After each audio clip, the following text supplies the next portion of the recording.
ప్రజాప్రతినిధులందరూ మీరు ఇచ్చినటువంటి హామీలు సజావుగా సక్రమంగా సవినీయంగా రైతాంగానికి ఈ రాష్ట్ర ప్రజలకు అందించడానికి శాయశక్తులా కృషి చేస్తామని, అదేవిధంగా అధికార యంత్రాంగం కూడా మీరు పెట్టుకున్నటువంటి టీము భవిష్యత్తులో మన పాలన చూసి మన రాష్ట్రాన్ని చూసి పక్క రాష్ట్రాలకు అనుమతించేటట్టుగా మన పాలన కొనసాగాలని, ఈ సంవత్సరం మంచి వర్షాలతో మీరు ఇచ్చినటువంటి చేయూత భరోసా ఈ యొక్క రుణమాఫీ వల్ల తప్పకుండా పసిడి పంటలో తెలంగాణ గాఢంగా అన్ని జిల్లాల్లో అన్ని పంటలు సక్రమంగా సమయంగా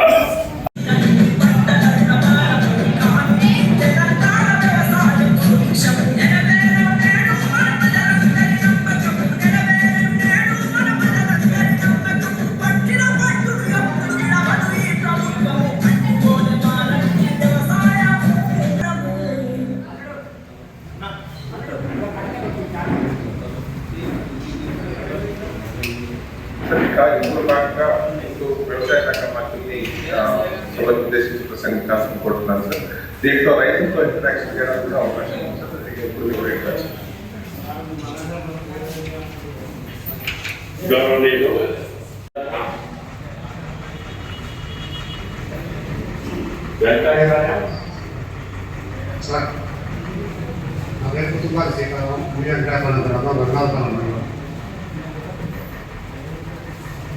ముందుగా మన ముఖ్యమంత్రి వర్యులు రేవంత్ రెడ్డి గారికి మరియు ఉప ముఖ్యమంత్రి అయినటువంటి బట్టి విక్రమార్క గారికి, వ్యవసాయ శాఖ మంత్రి వర్యులు తుమ్మలరాజు గారికి ముందుగా ధన్యవాదాలు తెలియజేస్తున్నాను. ఎందుకనగా ఆపై అప్పుల భారం మోపారు. గత సంవత్సరం రాష్ట్ర స్థాయిలో ఏదైతే రాష్ట్ర ప్రభుత్వం ఏకమొత్తంగా 2 లక్షల రూపాయల వరకు రుణమాఫీ చేయడం ప్రకటించిందో, అందులో భాగంగా మొదటి విడతగా 20 లక్షల రూపాయల వరకు ఉన్నటువంటి యొక్క రుణాలన్నీ కూడా మొత్తం యావత్ తెలంగాణ రాష్ట్రంలో వీళ్ళ మాఫీ చేయబడి మనం ఏదైతే బ్యాంకు అప్పుగా ఉన్నటువంటి ఒక మొత్తానికి మనం అప్పు చెల్లించబడ్డట్టు మన బ్యాంక్ ఖాతాలో డబ్బులు చేస్తాం. అంటే వాస్తవంగా దేశ చరిత్రలో నేను చెప్పట్లేదు నేను. అంటే గతంలో యూపీఏ ప్రభుత్వం ఆమె శ్రీమతి సోనియా గాంధీ గారు చైర్పర్సన్గా మొత్తం దేశంలో 1 లక్ష రూపాయలు రుణమాఫీ చేస్తే 70,000 కోట్లు అయిందన్న. మళ్ళీ తదుపరి ఏదైతున్నదో తెలంగాణ రాష్ట్రం ఏర్పడిన తదుపరి టీఆర్ఎస్ ప్రభుత్వం 1 లక్ష రూపాయల వరకు రుణమాఫీ చేయాలని పేర్కొన్నప్పటికీ మనకు తెలియంది కాదు, విడతల వారీగా మాఫీ చేయడంతో ఏదైతున్నదో మనం బ్యాంకు చెల్లించాల్సిన అప్పుకు వడ్డీ భారం ఏదైతుందో పెరుగుకుంటూ పోయి ఇప్పుడు ఈరోజు ఏదైతుందో రాష్ట్రంలో కాంగ్రెస్ ప్రభుత్వం నూతనంగా ఏర్పడ్డ తదుపరి ఈ 6 మాసాల కాలంలోనే ఏకమొత్తంగా రుణమాఫీ కావడంతో మన భవిష్యత్తులో వడ్డీ భారం అనేది మనపై ఉండదు. కానీ గతంలో ఏం జరిగింది, మీకు 2014 నుండి 18 మధ్య కాలంలో కానివ్వండి, 18 నుండి 23 మధ్య కాలంలో కానివ్వండి, విడతల వారీగా మాఫీ చేయడంతో ఏదైతుందో 1 లక్ష రూపాయలు అప్పున్న వాడికి 4 సంవత్సరాల వడ్డీ భారం దానికి జమ కొట్టొచ్చింది. 4 సంవత్సరాల వడ్డీ భారం దానికి జమ కొట్ట రావడంతో ఏదైతుందో చివరికి వచ్చేవరకల్లా ఏదైతే మాఫీ చేయబడ్డ రుణం ఏదైతుందో అది కేవలం వడ్డీ మాఫీకే సరిపోయిందని చెప్పాలి. కానీ వాళ్ళు అట్లా కాదు, వాళ్ళు చేయబడ్డటువంటి ఒక ఈ రుణమాఫీ మనం వడ్డీ భారం లేకుండా వడ్డీతో సహా ఏదైతున్నదో మనకు మాఫీ చేయబడి రుణమితులు చేస్తున్నారు. 2018-23 మధ్య కాలంలోనైతే చివరి కంట ఏదైతుందో 5 సంవత్సరాలు పూర్తయినప్పటికీ కేవలం 85,000 వరకు మాత్రమే మాఫీ అయ్యి ₹1,00,000 అప్పుల వాడికి ఏదైతే మాఫీ రాలేదు. ఇప్పుడే గౌరవ ముఖ్యమంత్రి గారు వారి ప్రసంగంలో పేర్కొన్నట్టు 16,000 కోట్లు అవసరం ఉంటే విడుదల చేయబడ్డ ఏదైతుందో కేవలం 9,000 కోట్లు. అంటే ఇంకా 7,000 కోట్లు ఏదైతుందో రుణమాఫీ చేయవలసింది గత ప్రభుత్వం చేయలేకపోవడంతో ఏదైతుందో రైతుకు ఏదైతే మనకు లభించాల్సినటువంటి ఒక రుణమాఫీ 7,000 కోట్లు మనం పొందలేకపోయింది. కానీ ఈరోజు కాంగ్రెస్ ప్రభుత్వం ఏదైతుందో అనడు వరంగల్ పర్యటన సందర్భంగా రాహుల్ గాంధీ గారు వారు స్పష్టంగా పేర్కొన్నారు, రాష్ట్రంలో కాంగ్రెస్ ప్రభుత్వం ఏర్పడటంతో ఏకమొత్తంగా ₹2,00,000 వరకు రుణమాఫీ చేయడం అవుతుందని చెప్పండి. ఇవాళ ఏదైతుందో ఇప్పుడే ముఖ్యమంత్రి గారు పేర్కొన్నట్టు దాదాపు 40 లక్షల మంది రైతాంగానికి వల్ల 6,098 కోట్లు అయిపోయింది. 6,098 కోట్లు ఏదైతుందో మొత్తం తెలంగాణ రాష్ట్రంలో రైతాంగానికి అందమాఫీ జరిగింది. రేపు 31 జూలై చెప్పండి, రేపు కూలికి నా దగ్గర అంటే కాంగ్రెస్ పార్టీ ఏ విధంగా రైతు సంక్షేమాన్ని కాంక్షిస్తుందని చెప్పడానికి నేను ప్రయత్నం చేస్తున్నా చెప్పండి. అట్లాగే వీళ్ళ కనీస మద్దతు ధర అనేది ఏదైతుందో కొంతమంది గిట్టుబాటు కావటం లేదు.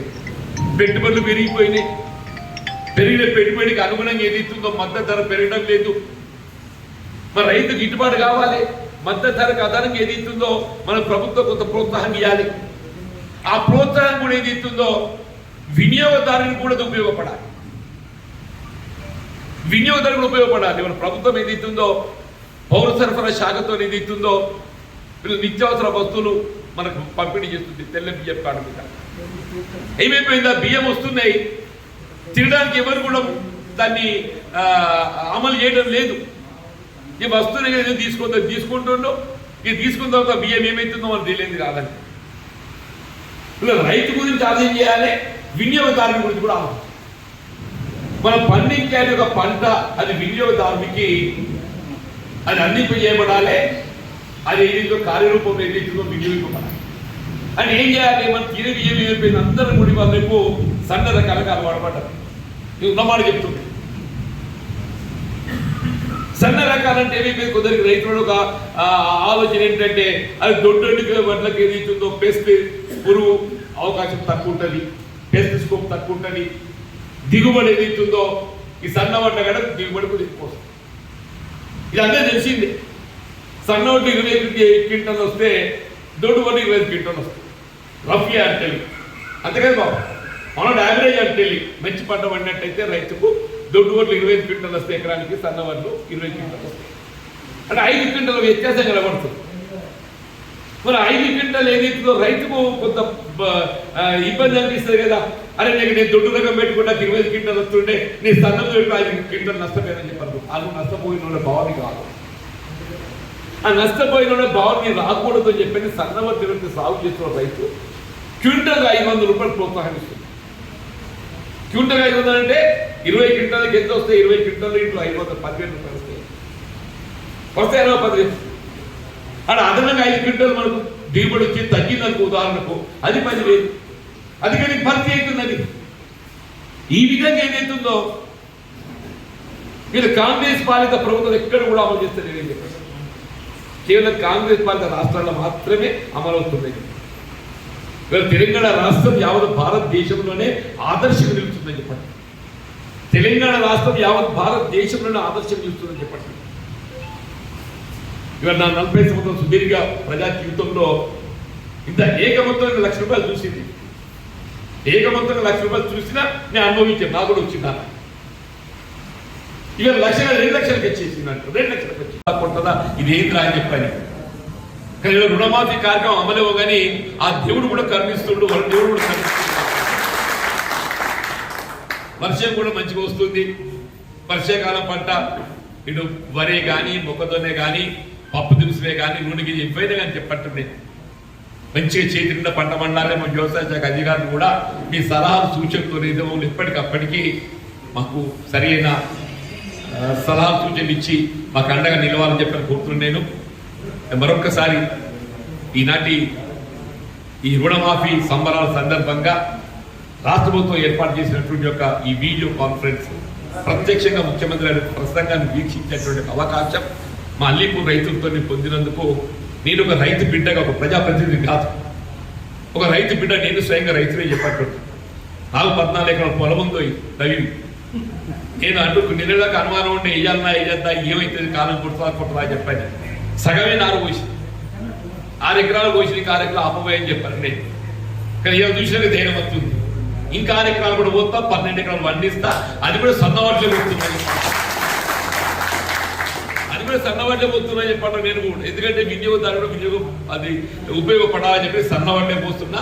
దయచేసి మీ వ్యవసాయ శాఖ అధికారులకు రాయకల్గా పరంగా కాకుండా మీ జగ్జాల్ విభాగాన్ని కూడా మీ వాళ్ళు కూడా చెప్పి నాకు కూడా సలహాలు సూచన ఇవ్వమని చెప్పని మరి వాళ్ళే కదని అసలు కోరుతూ మరొకసారి సోదర రైతాంగానికి అందరికీ హృదయపూర్వకంగా మరి ఇంత మంచి కార్యక్రమం అమలు జరుగుతున్నందుకు అందరికీ శుభాభివందనలు తెలియజేస్తూ ఈ దినం మనకి ఎప్పటికీ గుర్తుండాలి. మొత్తం దేశ చరిత్రలోనే సువర్ణాక్షరాలతో లిఖింపబడే ఒక దినం ఇది చెప్పండి. నేను ఉదయం ఏదైతుందో జగిత్యాల జిల్లా కేంద్రంగా అందరూ కూడా సంబరాలు చేసినమే. ఇలా 100ల సంఖ్యలో రైతాంగం ఏదైతే ఎవరు ఇవాళ స్వచ్ఛందంగా తరలి వచ్చి రాహుల్ గాంధీ గారికి ఎవరైతే మరి 10 లక్షల రుణమాఫీకి నాంది పలికిండ్రో, మనకు ఊతం ఇచ్చిండ్రో రాహుల్ గాంధీ గారికి, అట్లే ముఖ్యమంత్రి రేవంత్ రెడ్డి గారికి క్షీరాభిషేకం పరాభిషేకం చేయడం జరిగిందని చెప్పంటున్నా. అంటే ఆ సంతోషంతో చెప్పంటున్నా. మరొకసారి మళ్ళీ మనకు దినం ఉన్నది జూలై 31 లక్షల కూడా ఉంది. అది ఇంతకంటే ఎక్కువ మొత్తం వస్తుంది. ఇప్పుడు వచ్చింది 207 కోట్లే. నేను పచ్చడి వచ్చి ఇంతకంటే ఇంకా రెండింటికి వస్తుంది అనుకుంటా. ఎంత వస్తుంది సార్? 1000 కోట్లు ఇచ్చిన రాస్తుంది. అమ్మ కూడా దాన్ని ఎక్కువ మంది వస్తాం. ఇప్పుడు ఏమైపోయిందంటే మనం భూముల విలువలు పెరిగిపోయిన, భూముల విలువలు పెరిగే వరకల్లా అప్పు కూడా పెరిగి వస్తుంది. ఎట్లా అందరికి కొద్దిగా ఆశ ఏ సర్కార్ వచ్చిన మంచి కాంగ్రెస్ వచ్చిన అంటే పిడాత ఆ దృశ్యం భక్తులు రానుకొని చెప్పారు. అందరూ అప్పు చేసేది.